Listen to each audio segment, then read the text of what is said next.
So what is well, I suppose it does what it says on the packet, a digital currency, doesn't it? Yeah, it does. I suppose I quite like the name Britcoin, but I don't think the Bank of England is that keen on it, and I think that's because of the association with Bitcoin, of course, which is, as we know, a cryptocurrency which is hugely volatile, and has had a series of scandals within it. Most recently, the kind of FTX scandal, which I'm sure a lot of people have heard about. So. Britcoin, not Bitcoin, is very different. This isn't a new currency as such. It's still the pound. But the idea behind it is there a way that this can be issued digitally? So the central bank issues digital pounds, and consumers then hold those, rather than in a bank account, they hold them in an electronic wallet. And that wallet is provided possibly by a bank or some other intermediary. But the whole thing is a digital enterprise that is, sort of the infrastructure is provided by the central bank. And they use, the blockchain technology, a similar thing to Bitcoin, but the actual currency itself doesn't waver around in the same way as Bitcoin. It's still the pound. See, I might be being really thick, but explain to me, what is the difference then between my money that is in my bank account, which I don't physically hold or see? I can transfer, I get paid by my company, it goes into my bank account, and then I pay my mortgage or whatever. I never see those pounds. That's a digital transaction. Is the only difference with the Britcoin that I can't withdraw it from a hole in the wall? The plan is that there's going to be a few differences. I think the one is that it might not be a bank, it might be another company, but as you say, as a consumer, that really doesn't make a huge amount of difference to you. In terms of the actual money itself, the idea is that it will be the same as any other money that you hold. So it's pound for pound, it's the same. And that's the same with all the different kinds of money we have at the moment. So, if you take money out of the cash out of the ATM, you can then go put that into a bank, and it seamlessly moves into a kind of digital sphere where it's in your bank account and you can see it online. So that level of transferability will also be there. The one interesting thing that they have said is that they are not planning for Britcoin to actually pay any interest.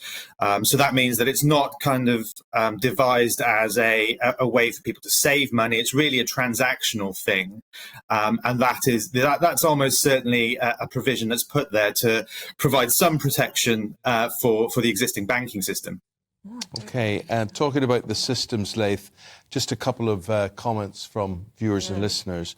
Robert says, I'm absolutely against this. Cash is our freedom to be independent. Jay says, I'm absolutely dreading a cashless society. It's just more control by the government and corporations, which sounds true to me. Well, I think the issue of kind of cash and financial inclusion is an important one, and it's an issue that's already ongoing at the moment. I'm not sure, Britcoin I guess adds to that in terms of that it's a development in the same direction. But I mean, we've already had a lot of issues of moving away from cash. Cash is already on the wane because of the way that we're using money kind of digitally through smartphones. And simply through online banking. My point is that the Treasury, for instance, or the tax people, they want to see everything is going to be easier for them if it is digitalised, as opposed, cash has to be the enemy, hasn't it, if you're out to collect taxes? Yeah, so cash is less monitorable, what's going on with it. I think there are kind of arguments around Britcoin that it's going to create a kind of nanny state that's watching everything that you do. I think the reality is that the digital banking system already, if they wanted to, they could gain access to that information in the same way that the Britcoin would offer them access. It's not increasing the access over what they potentially have at the moment. And I don't know.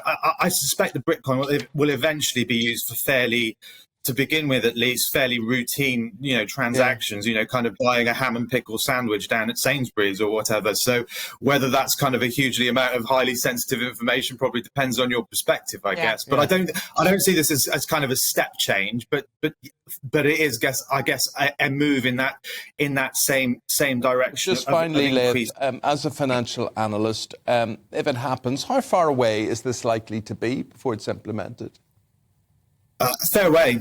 So we're talking about by the end of the decade. So it's not even set in stone as yet. It seems pretty likely that they're going to go ahead with it because they're putting more and more work into it.